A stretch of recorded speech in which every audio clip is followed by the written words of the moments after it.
Fermez les yeux. Pas longtemps. Juste une seconde. Vous êtes debout au sommet d'une colline. Le vent frappe votre visage. En bas, des milliers d'hommes attendent. Certains tremblent. Certains prient. Certains regardent le ciel comme si les dieux allaient répondre. Mais personne ne regarde où vous regardez. Parce que vous avez déjà compris. Vous avez vu ce que les autres n'ont pas vu. Vous avez tracé des lignes invisibles sur le sol. Des pièges, des angles, des mouvements que l'ennemi ne peut pas anticiper. Parce que personne n'a jamais osé les imaginer. C'est ça, la guerre à la française. Ce n'est pas seulement de la force brute. Ce n'est pas seulement du courage. C'est de la géométrie appliquée à la mort. C'est de la psychologie transformée en stratégie. C'est l'art de faire croire à l'ennemi qu'il gagne, jusqu'au moment précis où il comprend qu'il a tout perdu. Dans les prochaines minutes, vous n'allez pas lire l'histoire. Vous allez la vivre. 6 époques, 6 stratégies, 6 moments où des esprits français ont reconfiguré le monde. Préparez-vous, parce que le couloir du temps s'ouvre maintenant. Chapitre 1, 52, avant J. C. Alésia. Le piège dans le piège, vous sentez la boue sous vos pieds. Le froid de la nuit gauloise pénètre vos os. Autour de vous, des milliers de légionnaires romains creusent. Pas pour se défendre. Pas encore. Ils creusent sur ordre d'un homme qui a eu une idée que personne n'avait jamais testée dans toute l'histoire de la guerre. Son nom, Jules César. Mais ce n'est pas de lui que vous devez vous souvenir ce soir. Ce soir, regardez en face. Là-haut, sur les remparts d'Alésia, se trouve Vercingétorix, chef gaulois, guerrier légendaire. Et il a commis une erreur fatale. Il s'est replié dans cette ville en croyant qu'une armée de secours allait venir le sauver. Elle vient. 240 000 hommes, la plus grande armée de relief de l'Antiquité. César le sait. Et César a déjà construit 2 murs. Vous comprenez? 2 murs. Un premier mur tourné vers Alésia, pour emprisonner Vercingétorix. Un deuxième mur tourné vers l'extérieur, pour bloquer l'armée de secours. Les Gaulois sont coincés entre leurs propres alliés et leurs propres ennemis. L'armée de secours attaque. Vercingétorix sort des remparts. Les 2 forces gauloises se retrouvent à frapper les 2 faces du même mur romain, sans jamais pouvoir se rejoindre. Vos mains tremblent. Vous regardez la carte que César vous a montrée. Chaque ligne est parfaite. Chaque angle est calculé. Ce n'est pas une bataille. C'est une équation. Et Vercingétorix, le héros invincible de la Gaule, pose ses armes aux pieds de César. La France n'existera pas encore pendant 1000 ans, mais son territoire vient d'être scellé par la stratégie la plus audacieuse de l'Antiquité. Le couloir du temps se referme. Vous avancez. Chapitre 2, 732, après J. C. Poitiers. L'homme qui a arrêté le monde. La chaleur est suffocante. Des milliers de cavaliers arabes chargent. Leurs chevaux font trembler la terre. Leurs bannières rouges et or couvrent l'horizon comme un incendie vivant. Ils ont traversé l'Espagne. Ils ont franchi les Pyrénées. Rien ne les a arrêtés depuis 10 ans. Et là, debout devant vous, il y a un homme qui ne recule pas, Charles Martel. Il n'est pas roi. Il n'a pas de titre noble. Il est juste le fils illégitime d'un chef franc et le meilleur tacticien de son époque. Vous regardez sa formation. Vos yeux ne comprennent pas d'abord. Ses soldats sont à pied. Les Arabes sont à cheval. Logiquement, c'est un massacre annoncé. Mais Charles Martel sait quelque chose que personne ne sait encore. La cavalerie a besoin d'élan pour percer une ligne. Et si cette ligne ne bouge jamais, si elle absorbe le choc comme un mur de pierre vivant, la cavalerie perd son avantage. Les chevaux paniquent. Les formations se brisent. Et c'est là que les fantassins frappent. Les Arabes chargent. Les Francs tiennent. Les Arabes rechargent. Les Francs tiennent encore. Pendant des heures, votre gorge est sèche. Vos bras brûlent. Le bruit est assourdissant. Métal, cris, chevaux, prières en arabe, Prières en latin. Puis un murmure traverse les rangs arabes. Leur camp de butin est attaqué. C'est faux. C'est une rumeur. Mais la rumeur suffit. Les Arabes se retirent pour protéger leurs richesses et ne reviennent jamais. Ce jour-là, à Poitiers, une tactique d'un homme inconnu a arrêté l'expansion arabe en Europe occidentale. Les historiens débattent encore de son importance exacte. Mais personne ne nie la vérité fondamentale. La patience était l'arme secrète. Le couloir du temps se referme. Vous avancez encore.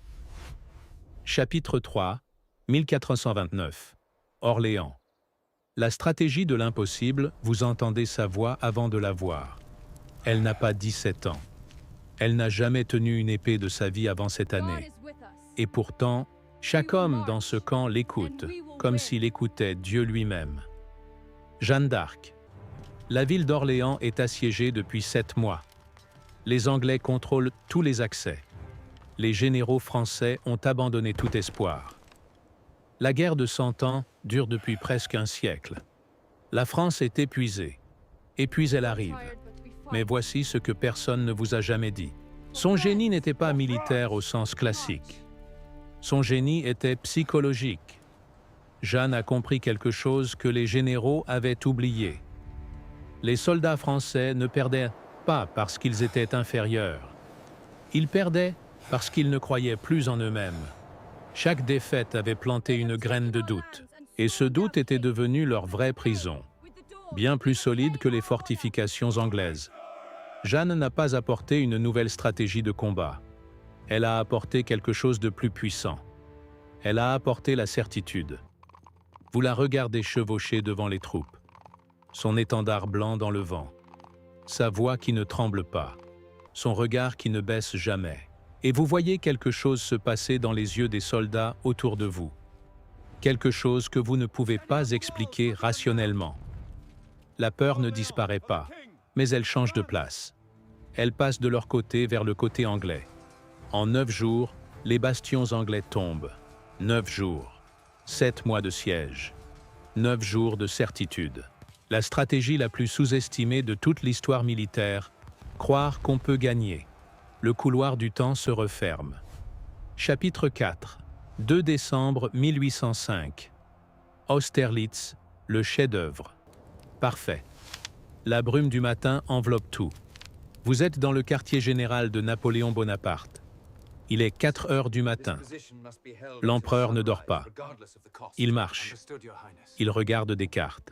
Il parle à voix basse à ses maréchaux. Et il sourit. C'est ce sourire qui vous inquiète. Demain, vous affrontez les armées combinées de la Russie et de l'Autriche.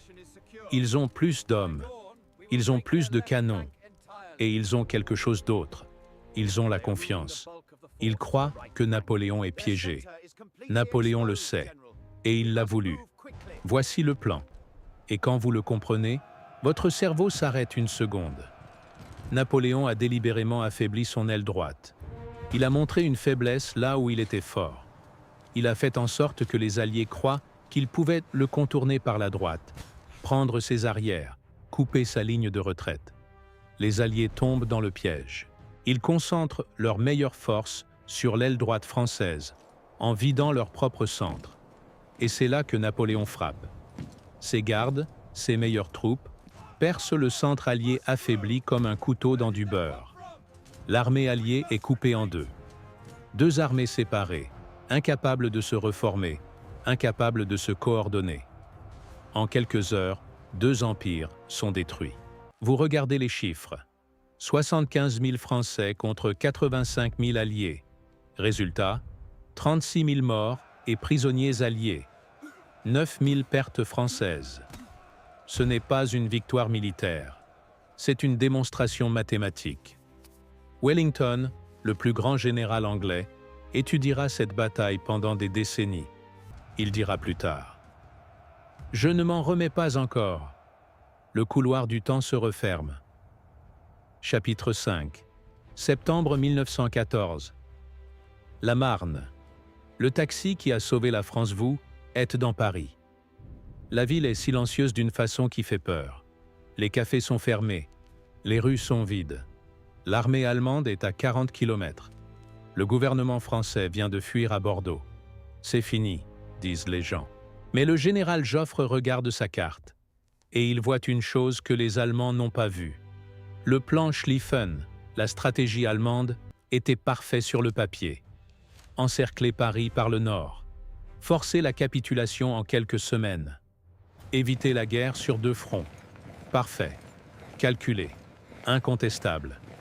Sauf qu'il exigeait une vitesse absolue. Et les Allemands marchaient depuis des semaines. Leurs soldats avaient dans les pieds en sang. Leur ligne de ravitaillement s'étirait trop loin. Leur communication était lente. Joffre ne contre-attaque pas là où les Allemands sont forts. Il frappe dans l'espace entre 2 armées allemandes, un espace infime, une fissure dans leur formation. Et pour transporter ses troupes de réserve vers le front en urgence, il fait quelque chose qui entrera dans la légende. Il réquisitionne les taxis de Paris. 600 taxis. 2 fois, 3 fois, ils font le trajet. 6000 soldats transportés vers la ligne de front en quelques heures. L'ennemi ne comprend pas d'où viennent ces renforts. La fissure devient une brèche. La brèche devient un effondrement. L'Allemagne ne prendra jamais Paris. La guerre durera encore 4 ans. Mais ce moment, ce taxi collectif improbable, cette fissure exploitée avec précision, a transformé une défaite en résistance. Parfois, la stratégie la plus brillante n'est pas la plus élégante. C'est celle qui marche. Le couloir du temps se referme. Chapitre 6, 1940-1944. De Gaulle. La stratégie de l'existence. Vous êtes à Londres. Il fait froid. La BBC vous prête un microphone. Dehors, Paris vient de tomber. Le maréchal Pétain vient de signer l'armistice. La France officielle a capitulé. Et devant vous, un homme de 2 mètres de haut prend le micro. Charles de Gaulle. Inconnu. Sans armée. Sans territoire. Sans légitimité officielle. Un général de brigade que personne ne prend au sérieux.